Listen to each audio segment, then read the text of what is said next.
Well, welcome to this episode of Addictive Fishing. I'm your host, Capt Blair Wiggins. You know, every year we get out, we catch a lot of fish on some of the shows, but there's some shows out there that we just don't catch enough fish to make a whole show. So what we like to do, this is our Bits and Bites show. We've done it for a couple of years now. Instead of leaving all that footage on the floor, we're gonna bring it to you.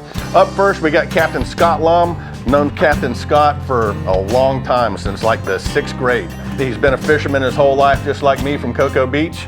And we went out for a couple of days straight, didn't see a fish, and we went with what Captain Scott Lum knows what to do. That's Tripletail. Awesome place to fish. I grew up there. Hope y'all enjoy this footage.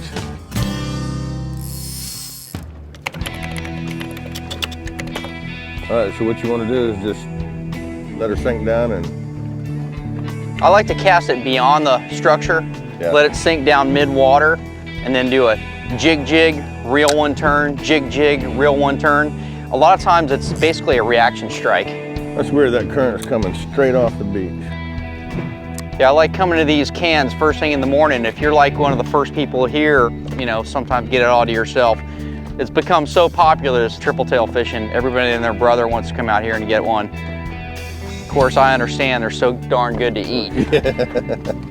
They fight real hard too, because the rear dorsal and the anal lobe of their fin is exaggerated. That's why they call them a tripletail. Twitch and jig, huh?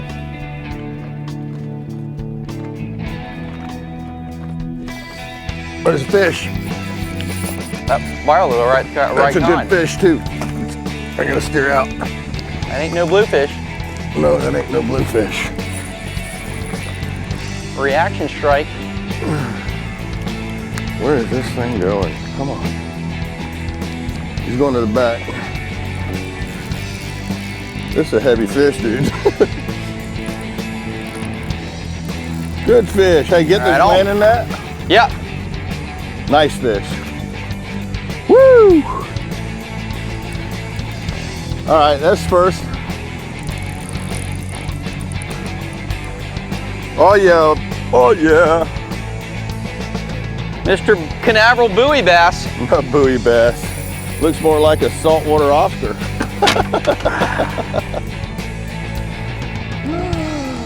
Man, I'm so glad I thought to try to do the reaction strike thing. He hit it on the drop. I threw it, it was just sinking down. Oh yeah. Gotta love the tripletail. You're my first one this year. I remember that day back in '96 when I got the 6-pound test record, and I called you right away asking you what it was and whether or not it was heavy enough. I don't know if you remember that. I was all excited, man. Yeah, I remember that phone call. Oh yeah, he got a little beat up by a shark or something, huh? Yeah. Look at that, those things are so tough. I've caught these things with them. I mean, they've just been really, really beat up. Okay, watch them gill plates. These things got worse gill plates than a snook, I think. Man. Look at that, he took the soft plastic and all. I had one of those new DOA cows on there. That was with the chartreuse tail, right? Yeah, can you hand me my pliers out of the front? How about, I just happened to bring the right tool today. There you go. If you've ever been bit by a tripletail, these things will...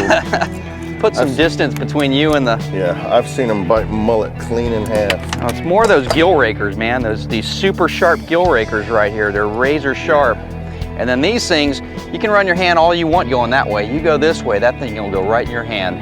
Yeah, this is what Scott's known for off of Port Canaveral right here is tripletail. But, oh well, you think it'd be all right? Ah, he'll eat fine.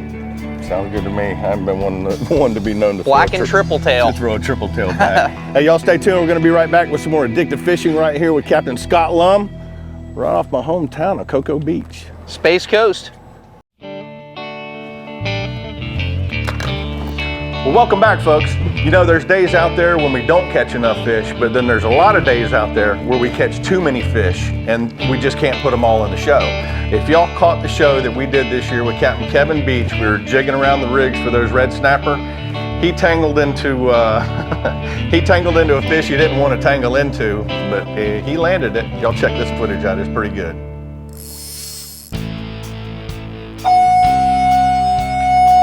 So have you fished about every one of these rigs out here? I don't think any human being has fished every one of them. Okay, every one within sight. And every single one you can pull up to and catch snapper. No kidding. Oh yeah. But they're almost extinct. That's right. Well, welcome back, folks. We're still sitting out here, and I'm gonna try to tell you who we're with and what we're doing in amongst all that yelling going on that oil rig. I said oil rig, so that means we're off Venice, Louisiana. We're catching red snapper, redfish. What else you got down here? Jacks, hardtails, possibility of cobias coming through. You got king mackerel, you got sharks, you got white trout, you got on and on sheephead, etc. And if you've ever been to Venice, Louisiana, Venice Marina down there, you recognize this guy. It's Captain Kevin Beach. What's the name of your charter business? Mexican Gulf Fishing Company. Mexican Gulf Fishing Company. At MGFC. Nice. Now, this is the first time I've ever fished the inshore rigs like this. Most of the time I'm out doing the big rigs, the floaters. I guess that's what your specialty is. That's kind of our little forte is Yeah. the offshore pelagics, the yellowfin, you know, marlin, mahi. Marlins. Marlins, we don't get a whole lot of sales. Yeah. I guess they all just stay over there by Yoba. Uh-oh. Uh-oh. Uh-oh. You got sharks here? Yeah. Those Jack Crevalle are loving you today, ain't they? Yes, they are. We're only 7 miles out. And I was saying earlier how normally I'm out in 7,000 foot of water. I'm usually in a big boat like he's got. And think Jackie? I don't know. He gives it a head shake every once in a while. I don't know which side. Hell yeah, that's a Jack. Jack. Yeah, he's already in the rig. Put the boots to him. I have officially turned him out of the rig. And that's only 30 pounds. I know. That stuff is so strong. For as thin as it is, it feels like dental floss is how smooth that line feels. Head up to the bow. Yeah, let's go ahead and get on up. Now then, whose Jack Crevalle is gonna be bigger? You get the sweat now. And one thing with the big Jack Crevalle, a lot of people don't realize it because they mostly catch some little tiny ones, but they have this little plate on the back of their tail that will get razor sharp. Those big-eyed, you ever caught a big-eyed Jack? No. Yeah, big-eyed Jacks have them even worse. If you grab them, they will absolutely cut your hand. Oh, I saw that. I'm giving it Blair drag. You ever used a boat with spot lock on it like this? No, I have not. It's pretty cool. Being that it's my first time on a boat, I keep on staring back at the rig, making sure. What's that? Just making sure it's keeping us where we're supposed to be. It's keeping us dead on. Pretty impressive. It is pretty neat. Yeah, with my boat, when we're out here doing it, I'm manually holding it. When you're doing that, you know, your head's on a swivel, you're looking at the rig, the fish, clients. Where's the color? You know we're not gonna see him until he's about 2 inches down in this river water. Come on. This is all river water here, huh? Yeah. Is it pretty fresh on top? On top it is. Yeah, some days our murk layer, might be 3 feet. Some days it'll be 15 feet. But underneath this, all this nasty fresh water is all that good clean there is. Oh, now that's a full Yeah, grown. that's a full grown one there. Boone and Crockett.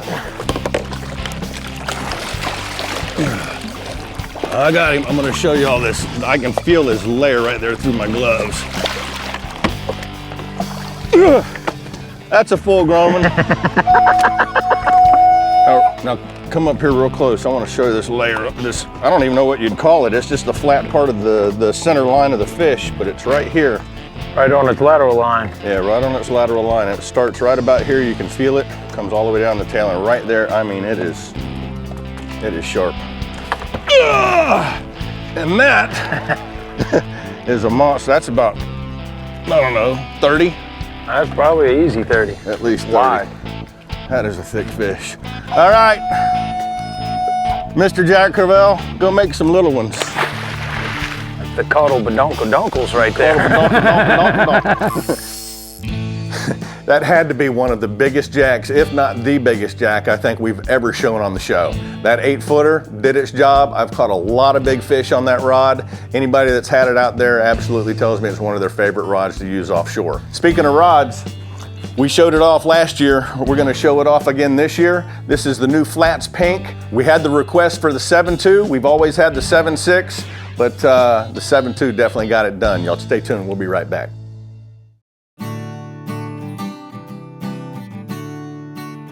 Well, welcome back, folks. You know, when you go out fishing, you always have a targeted species that you want to go out and catch. Well, it don't always work out that way, especially when you got a nice, beautiful day and you're hoping to catch a giant redfish on the new pink rod. And just didn't happen, but what did show up, it was a nice, beautiful, glassy day on the Space Coast. Not a puff of wind blowing, and wave after wave of black drum were coming through. Not any real giant ones, but a lot of fun to catch. Y'all check this out.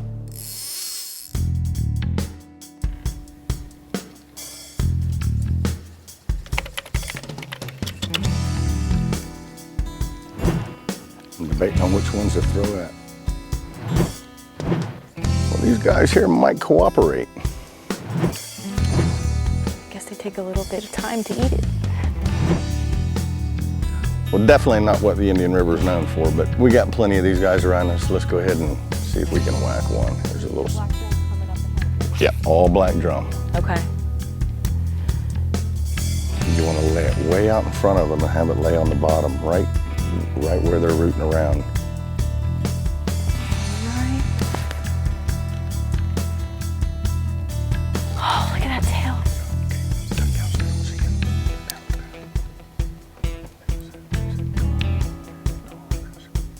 Now raise it, raise it.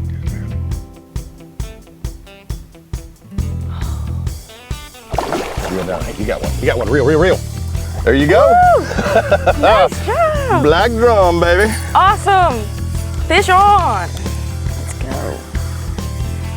Nice. That's the way to do it. Worked So you that never caught a time. black drum, huh? Never caught a black drum before. Well, we're gonna fix a black drum, Woo. a black drum skunk, and a redfish skunk today. He's frisky. Pretty little fish. Come Now on, baby. these guys here, they'll get up to 80, 90. I've caught them up to, 100 pounds here in the Indian River. Wow. This one looks like about a 5-pounder, right? He's pushing that. Nice. Real nice fish. And whether they're 80 pounds or 5 pounds like this one, that's about how far away they fight you away from the boat. Okay, bring him right over here. There we go. A little bit of slack. Okay. And a black drum, baby. Perfect. These guys get up so big here in the Indian River. Do they? And God, they've just shown up so prolific here lately, just There we because go. of the water. I Yeah. just heard something. There's your little black drum. Got little barbels on them, little crushers, just like a redfish, Cute. and a lot of fun to catch. Does he have crushers in the throat as well? Yeah, and Okay. they use that to crush up, shrimp, Okay. clams, anything, especially the clams when they get real big. Right. And one thing about a black drum, when they're young, so you can barely see their stripes right here, but they do have stripes. And a lot of people, when they catch them about this size, they think they're sheephead, Oh, just because they have all those stripes that's on what I them. was just gonna say, actually. I do see a faint shimmer of the stripes right there. Oh, you hear him drum? Yeah, there we go. That's got to be the coolest sound. Yeah, when these guys are like 50, 60 pounds, you can feel them through the water when a school comes underneath the boat. They make that dong, dong, dong, dong sound, Right. and it's one of the coolest sounds you'll hear. Do you hear vibration? Do you actually feel a vibration in your hand right there? Oh while yeah. he's doing that? See if you can do it. Go ahead. Let's see. Oh, pretty neat. Pretty wild, huh? Freaky. That's why they're called a drum. Oh, There you go. Very Hopefully we get cool. one of them big redfish. nice. Well, good job. Very cool. Thank you very much, sir. What do you say we get re-rigged and put it on a big Catch a rig? nice red. Or you want to catch another black drum? Red. We can do that. Red. All right, let's go find a redfish. Pretty cool deal there with the Flats Pink. Definitely got the job done. Want to say thanks to Darcy had a great day out there catching those black drum. I'm sure glad they showed up. It was a nice day out there. Up next, we got Scott Lum from the Space Coast, and we also have a new contest going. It's part of the hashtag Show Your Mogan. We're gonna give away a flats pink rod, a 7.2, and just make sure you got your flats pink in the picture. Stay tuned, we'll be right back.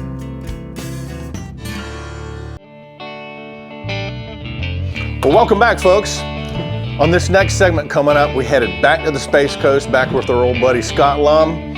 We went out for a couple of days again, tried to find some cobia. Once again, that targeted species just wouldn't show.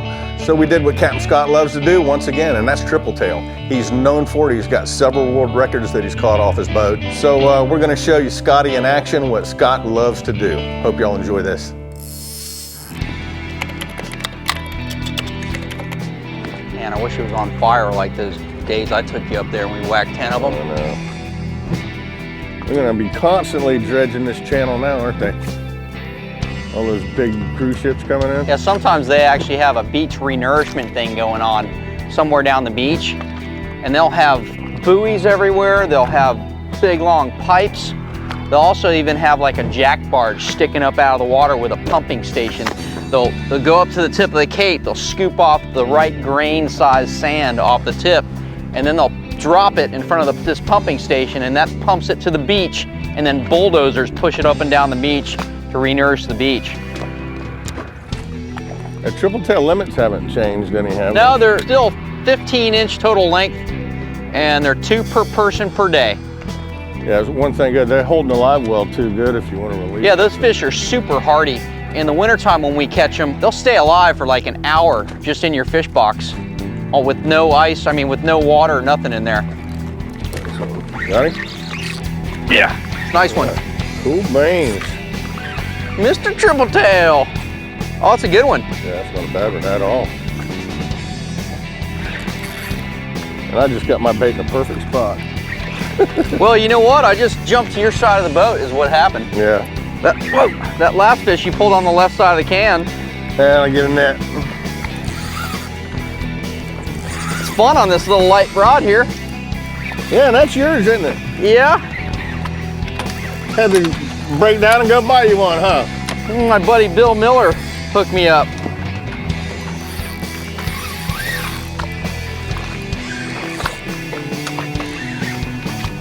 Mr. TT. That was a pretty one too. Yeah. And there we got some There more we dinner, go. brother. How about that? Pull this critter out of the net here and get a look at him. That trocar didn't have any trouble at all.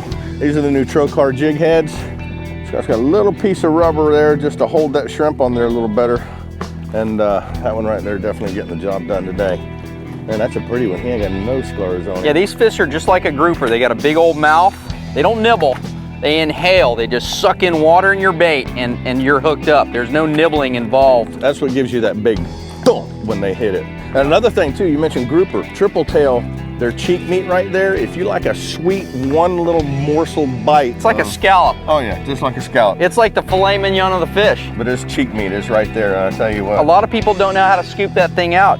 There's a hard ridge. You just dig the knife under in there and follow that flat piece. And once you get part of it out, you can just put your finger in on the skin and it just pulls right off the skin. Yeah, it's so tender. I dig it out with my finger. But tripletail, Scott Lum right here in Port Canaveral. We're gonna reposition, see if we can catch us another one here. Toss that one in there with his buddy. Tell you, that was some tasty sandwiches that night. If y'all ever had a tripletail, y'all know what I'm talking about. If y'all haven't caught a tripletail, y'all need to come to the Space Coast and book Captain Scott because he will definitely do everything in his power to get you one. That about wraps up today's show. Rather than leave all that footage on the floor and you don't get to see it, we wrap it all into one show and call it Bits and Bites. So we hope you enjoyed it. Don't forget about the website addictivefishing.com, hashtag Show Your Mogan, and the new contest. We're gonna send somebody a flats pink rod. Make sure you send us the picture with the flats pink in it. And if y'all do come to book Scotty, make sure you go to Country Inn and Suites. It's right there by the port, next to all the good restaurants right there in Cape Canaveral, right on the Space Coast.